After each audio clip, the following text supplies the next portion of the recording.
So jumping into the first question, Pak Adit, Pak Randy, and Memanda. This will be the general question. Jadi nanti mungkin akan bisa dijawab satu-satu. So what are businesses doing currently by starting to integrate AI into their sales and marketing strategies? And are there any common pitfalls to avoid or quick wins to aim for, as we know AI is increasingly being seen as a game changer for marketing and sales? Maybe we can start from Memanda. Terima kasih Mbak Randy. Ini kayaknya tadi kita udah ada colongan beberapa, padahal kita nggak tahu ya. Jadi kalau sekarang sepertinya brand itu sudah menggunakan AI itu untuk menggunakan sesuatu yang rutin dan repetitif. Gitu juga beberapa brand juga sudah menggunakan AI itu bagian dari sistemnya mereka. Nah, dimana untuk dari marketing perspektif biasanya kalau sekarang yang aku lihat brand itu bisa menggunakan generated personalized content. Jadi untuk bisa digunakan si konten itu di sosial media atau di ads atau di email, karena dengan bantuan AI pembuatan visualnya itu jadi lebih cepat. Dan aku lihat juga beberapa brand juga sudah mulai leverage AI di dalam chatbot dan customer support mereka, gitu. Kalau dari yang aku sudah coba alami ya dari OMT sebagai teknologi, jadi brand itu sudah mulai menggunakan AI untuk menggunakan generate brand visual marketing, terus juga untuk personalized user tadi kan. Nah, yang salah satu dari 3 mungkin kalau ada kesempatan di sini aku mau bicarakan, salah satu ya campaign Vaseline kami. Jadi di campaign Vaseline itu kami menggunakan AI untuk skin detector, skin analyzer, di mana user yang lihat ads-nya, lalu klik kamera phone-nya, lalu scan ke kulitnya, lalu di scan, AI itu menganalize ini ada terjadi pigmentasi atau ini terjadi dryness, lalu rekomendasi produknya untuk yang A untuk pigmentation, yang B untuk yang dryness gitu. Terus ada juga contoh dari sisi e-commerce campaign. Jadi ini campaignnya Blibli. Waktu itu Blibli punya campaign namanya Smile to Unlock. Digunakannya AI-nya adalah AI face detection. Jadi user lihat ads, buka kamera, lalu smile ke kamera. Nah begitu si AI ngedetect, dapat reward berupa kupon, voucher, offers untuk digunakan di action Blibli. Gitu. Jadi beberapa macam AI yang bisa kita gunakan. Ada juga ini yang lumayan great case study, lumayan drop banget, campaignnya Bangno saat itu, dimana Bangno itu punya BA, Nagita Slavina. Nah, Nagita Slavina itu dibikin customized greeting thank you message kepada audience yang sudah ikutan di Instagram kontes. Jadi Nagita syutingnya sekali, videonya jadinya ribuan, menyebutkan nama Datin, Pak Randy, Pak Putu, Magda, terima kasih ya sudah ikutan di kontes Instagramnya Bangno gitu. Jadi cuma satu syuting jadi videonya ribuan. Delivery videonya juga cuma sekian menit udah delivery videonya menjadi video clone Nagita yang sudah personalized untuk each individual gitu. It can minimize the cost sama time efficiency. Yes. Okay, so untuk Pak Adit. Alright, thank you.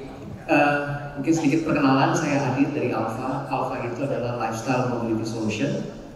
We're providing electric two-wheelers untuk para konsumen di Indonesia saat ini. So, talking about AI, ini sesuatu hal yang kalau buat Alpha, we are electric two-wheelers. We have call it and we're proud of being, ini adalah sebuah produk teknologi. Jadi saya selalu bilang bahwa Alpha sebagai electric two-wheelers adalah rideable device. Nah, karena teknologi, so AI naturally something yang kita pengen pelajari dan kita ingin gunakan. Nah, memang saat ini use case yang ada di Alpha untuk penggunaan AI lebih banyak berada di backend. Gitu kan ya, kalau tadi kan mereka kan bilangnya masih bikin di front end ya, ke consumer facing. Kita lebih banyak di backend. Yang berhubungan dengan efisiensi, produktivitinya kita. Mungkin dua hal yang saya bisa ceritakan adalah satu, kita menggunakan AI itu untuk membantu customer service-nya kita, our agents, untuk bisa memberikan jawaban yang lebih tepat, akurat kepada konsumen-konsumennya Alpha. Karena you have to imagine, at one point of time, ini inquiry-nya yang coming through WhatsApp, through DM Instagram itu sangat banyak, and it becomes thousands. Dan pertanyaannya bisa macam-macam tuh, karena this is a new industry. Jadi kita harus paham bahwa konsumennya masih baru pertama kali menggunakan motor listrik. Jadi pertanyaan itu bisa jadi, ini bisa dicuci nggak ya? Nah, jadi buat kita yang udah biasa pakai mobil bensin, motor bensin, ya udah biasa. Tapi buat pengguna ini baru, they don't know. To the point bahwa banyak juga dari brand lain itu yang bahkan nanya ke customer service kita. Nah, kalau nanya satu-satu masih bisa jawab. But then in 1 hour, thousands of it coming. So kita harus menggunakan teknologi ini. Jadi kalau di use case-nya customer service, AI itu kita jadikan sebagai co-pilot. Jadi para agent-agentnya Alpha ini, customer service agent itu dibantu dengan AI untuk mendapatkan jawaban yang tepat. Nah, ada use case kedua. Use case kedua ini memang berhubungan dengan karena Alpha ini direct to consumer. So you can buy Alpha through our website, through e-commerce like Tokopedia, even TikTok gitu ya. Ini juga masih banyak pertanyaan. Pertanyaannya itu juga bisa jadi yang paling simpel, misalnya ini motor listrik bukan, ini motor bensin bukan, ini bisa dicicil nggak? Cicilannya berapa? Kayak gitu-gitu ya. Nah, ini juga datangnya thousands, ya thousands. Kalau dijawab satu-satu, capek juga nih ngetiknya gitu ya. Nah, ini menggunakan AI chatbot gitu ya. Untuk apa? Untuk mungkin memfilter leads ini mana yang masih nanyanya masih awal-awal, mana yang udah mulai makin wah ini kayak makin intens. Then when we hit certain ukuran gitu ya, intensinya baru kita pindahkan ke live agent. So it actually save efisiensi, timing, productivity juga bisa lebih naik. Thank you Pak. Oke, selanjutnya Pak Randy, silakan Pak. Ya, ini perlu perkenalan dulu juga kayaknya. Ya, saya Randy Prima Tadil, saya dari MRT Jakarta. Jadi kalau cerita tadi tentang AI, sebetulnya saya juga mau sekalian cerita nih. MRT Jakarta mungkin orang hanya tahu sebatas mengelola kereta aja. Jadi kereta ada MRT Jakarta dari Lebak Bulus sampai ke Bundaran HI. Sebetulnya beyond itu semua, MRT Jakarta itu selain kita sebagai public transportation, kita juga pengelola kawasan berorientasi transit. Ya, jadi kalau Mbak Datin, tadi sempat ngobrol juga ya di belakang Mbak Datin, kalau pagi misalnya naik LRT, terus mau ke area duku atas lanjut dengan MRT, lewat jembatan yang panjang banget itu yang bangun MRT. Nah, jadi memang kita dikasih tugas untuk memudahkan orang supaya bisa bertransportasi publik dengan aman dan nyaman. Nah, kalau di MRT Jakarta sendiri bicara tentang AI, kita itu banyak sekali yang kita lakukan sudah dibantu dengan AI. Salah satunya contohnya misalnya kita kalau dari sisi layanan kepada pelanggan, kita punya ada chatbot. Jadi di setiap stasiun kita itu kalau penumpang bingung mau nanya kemana, selain tentunya tim di lapangan yang manusia beneran ada, gitu ya, frontliners kita ada, tapi kita juga ada mesin-mesin yang di situ ada layarnya, ada keyboardnya, orang bisa nanya di sana. Jadi nanti orang bisa ketik query-nya apa, misalnya gampang ke toilet di mana, keluar untuk mau ke BEJ di pintu mana, segala macam itu ada. Jadi ada chatbot yang kita sediakan. Selain itu juga kita kalau di sisi customer engagement tentunya kita sudah menggunakan AI dalam melihat crowd. Jadi kalau teman-teman semua masuk ke stasiun MRT ada CCTV-nya itu juga ada AI-nya. Jadi kita mempelajari penumpang itu keluarnya dari pintu mana sih yang banyak. Ketika ada rush, kayak kemarin contohnya ada Coldplay, ya, semua orang naik MRT. Jadi teman-teman kalau mau nonton ke GBK, naik MRT aja deh, daripada macet-macetan ya. Itu jadi learning kita bahwa ternyata orang naik dari stasiun mana, keluarnya di mana, itu semua kita analisa. Sehingga kita tahu harus lebih taruh banyak security di pintu yang mana. Nah, seperti itu. Bahkan sampai kita juga menggunakan AI, ya tentunya kalau teman-teman di sini mungkin sudah umum ya, pakai social listening.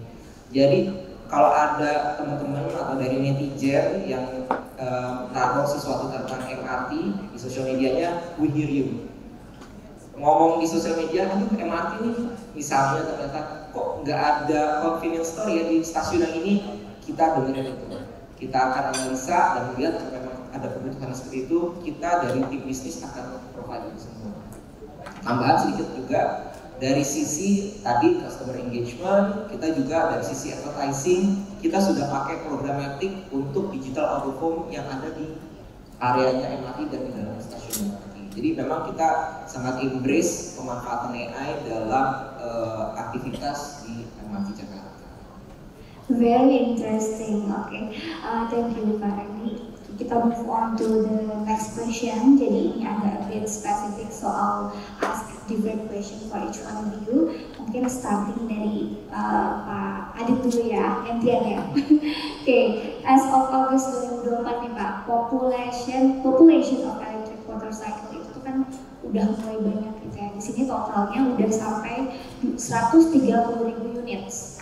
So how do you position or maybe Alpha posisinya Alpha ini in this competitive landscape, and how to leverage AI to better understand consumer behavior? Karena kalau tadi dengar dari Pak Adit mungkin lebih di belakang gitu ya, di back end, tapi for this insight kira-kira ada nggak how to-nya? Jadi mungkin kalau bicara tentang industri motor listrik sendiri, memang mungkin hype-nya baru dimulai 2022 ya. Nah, secara growth of the industry 2022, 2023, 2024, the number is actually true. Jadi 2022 itu kira-kira populasi sekitar 17 ribuan, 2023 itu naik ke hampir 50 ribu, nah 2024 itu hampir 100 ribu. So the growth is actually exponential, gitu ya. Jadi yang memang masih banyak, kalau secara populasi besar ada di Jawa dan Bali, walaupun bukan berarti di luar Jawa Bali ada juga gitu ya. For Alpha, we position ourselves as a premium electric motorcycles. Jadi dari sisi, bukan hanya dari sisi harga gitu ya, tapi juga value yang didapatkan. Jadi value yang didapatkan itu misalnya kita punya customer service 24 jam, readily available through chat messaging apps, or even with our own Alpha apps gitu ya. Lalu kita juga punya roadside assistant 24 jam di Jawa dan Bali di mana kita beroperasi. Ini adalah value yang didapatkan oleh konsumen.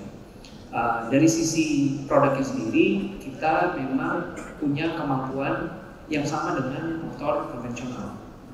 Jadi kalau lihat dari sisi dimensinya, desain stylingnya gitu ya, bisa nanjak, top speed, itu sebenarnya sama dengan motor bensin. That's how we position ourselves. Nah, bagaimana dengan penggunaan AI gitu ya? Seperti tadi saya bilang, this is a rideable device.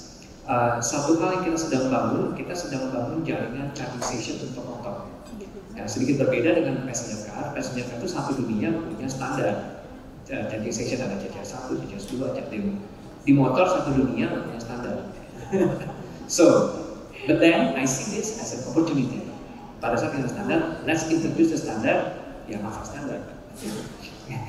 Gitu kan ya. Jadi kita sudah bangun charging station bekerjasama dengan beberapa brand lain, salah satunya dengan Kopi Kenangan. And this is how we use the tag. Jadi Kopi Kenangan ingin mendatangkan lebih banyak traffic. We can give them traffic dan kita menggunakan teknologi with our apps, Kopi Kenangan apps. Jadi ngecas di mana, radius berapa, we can tell them to go to Kopi Kenangan. That's how we understand the behavior of the konsumen menggunakan teknologi. Okay, thank you Pak. And then ke Mbak Manda. Sebagai perspektif Mbak Manda nih as an expert of your line of work, how do AI tools drive brand engagement, sama mungkin impact-nya for the business? Maybe you can elaborate and reminder buat all speakers that kita harus agak sedikit a bit keep it concise and short maybe for the answer. Thank you. Karena kami di EdTech, programatik teknologi, jadi kita itu menggunakan AI itu untuk create dynamic iteration. Jadi kita bisa melakukan A/B testing. Di situ juga bisa kita AI membantu untuk quickly identify, oh best performing kreatif yang ini yang bagus. Jadi kita bisa boost engagement rate-nya juga significantly kan. Lalu mungkin ini juga bisa untuk membantu brand seperti Alpha, di mana kita bisa AI generated untuk product description-nya. Jadi di situ bisa membantu untuk CTR dan conversion gitu. Jadi tools AI di sini bukan hanya enhance engagement, tapi juga untuk bisa deliver measurable result efficiently gitu. I see. Jadi lebih ke tadi A/B testing. Yes. Alright. So in the public service sector, buat MRT nih, how has AI driven data analysis help identify customer needs nih Pak, atau improve service based revenue strategy? Apalagi kalau melihat pasti ada challenge-nya, it's very unique and also the opportunities juga pasti ada juga gitu ya, yang Bapak nanti mungkin facing when adopting AI in this context. Ya, kalau untuk MRT sendiri, jadi memang kita itu penggunaan AI balik lagi. Sekarang kita public service, ya ujung-ujungnya adalah bagaimana memberikan layanan terbaik kepada para customer MRT Jakarta. Seperti tadi dengan kita menganalisa dengan data driven AI, kita bisa tahu flow penumpang, kebutuhan penumpang, dan itu juga termasuk bagaimana kita kemudian berkolaborasi dengan mitra, apakah itu memang mitra yang ada di sekitar kawasan MRT, kita bantu mereka bagaimana supaya bisa meningkatkan mereka bisa mendatangkan konsumen mereka seperti itu. Dan juga kalau bicara tentang challenge, tentunya ya bagaimana AI ini align gitu ya dengan value dari public service itu sendiri. Bagaimana tentang kerahasiaan data, karena kita kan tentunya ada data-data tentang penumpang gitu, bagaimana kebiasaan mereka masuk dari mana, keluar di mana, itu kita ada semua. Tapi karena kita public service, then it has to be very ya sangat hati-hati lah bagaimana memanfaatkan itu. Dan ke depan tentunya kita sangat terbuka untuk kolaborasi bagaimana memanfaatkan dan memaksimalkan AI. Okay, thank you so much. For last but not least, this is the last question for you all. Mungkin tadi kan kalau sedikit banyaknya AI udah dijelasin ya. For different industries is different approach juga. Maybe you can share what should companies focus on today to prepare for this AI-powered future. Karena sebenarnya kalau sekarang kan udah mulai utilisasinya udah banyak gitu ya. Dan maybe the short answer from Randy dulu kayaknya. Gantian. Oke, ya kalau kita memang fokusnya tadi ya. Kalau kita selalu percaya karena bicara tentang AI, berarti di sana ada data. Garbage in, garbage out. Jadi data yang sekarang kita punya itu kita manage dengan sebaik mungkin, kita kelola supaya datanya baik, rapih gitu ya, dan bisa kemudian dianalisa untuk menghasilkan rekomendasi dengan langkah-langkah berikutnya seperti apa. Itu satu. Kemudian kami percaya bahwa ya start small dulu. Memang MRT sebagai public service, kita bukan perusahaan teknologi, jadi kita mulai dengan kecil dengan chatbot tadi seperti itu gitu ya, kemudian dengan analisa untuk penumpang, dan tentunya kita juga sedang mempersiapkan tim karena kita juga harus memastikan bahwa tim bisa bersinergi dengan pemanfaatan AI itu tadi. Jadi itulah yang kita lakukan saat ini. Oke, thank you Pak. Menyambung dari Mas Randy ya, jadi memang kalau buat di Alpha, in our experience, problem statementnya harus jelas dulu. Kedua, it should be customer oriented. Don't afraid to fail. Karena honestly speaking, the first AI chatbot yang kita deploy di Alpha fail. Pada saat fail, I stopped it. Yeah, I stopped it, and then we went back to the drawing board segala macam. Kita baru aktifin lagi setelah kira-kira mungkin hampir 6 bulan. Ya, jadi nggak apa-apa gitu. Jadi it's okay to fail. So the last one, Dari aku mungkin dari company mungkin pertama memang dari Scrum Data Foundation ya kayak, lalu nanti bisa kayak tadi A/B testing dari configuration-nya, terus nanti juga selain AI-nya juga yang di AI tools-nya dipakai, tapi timnya juga diajak untuk belajar bareng, eksperimen, testing. Jadi kita bisa human creativity di-combine sama AI tools efisiensi. Okay, thank you so much. So, overall, mungkin aku summarize sedikit gitu ya. So to succeed, companies must prioritize data quality. Terus juga tadi fokus on quick wins like tailored marketing, tetap consumer minded gitu ya, and build scalable AI strategies for the future. So basically, AI is the key to staying competitive in this fast evolving market. So let's embrace it to drive growth and innovation across industries. Thank you so much for your valuable insight today and your participation. We can end this session. Thank you so much. Thank you very Terima much. kasih.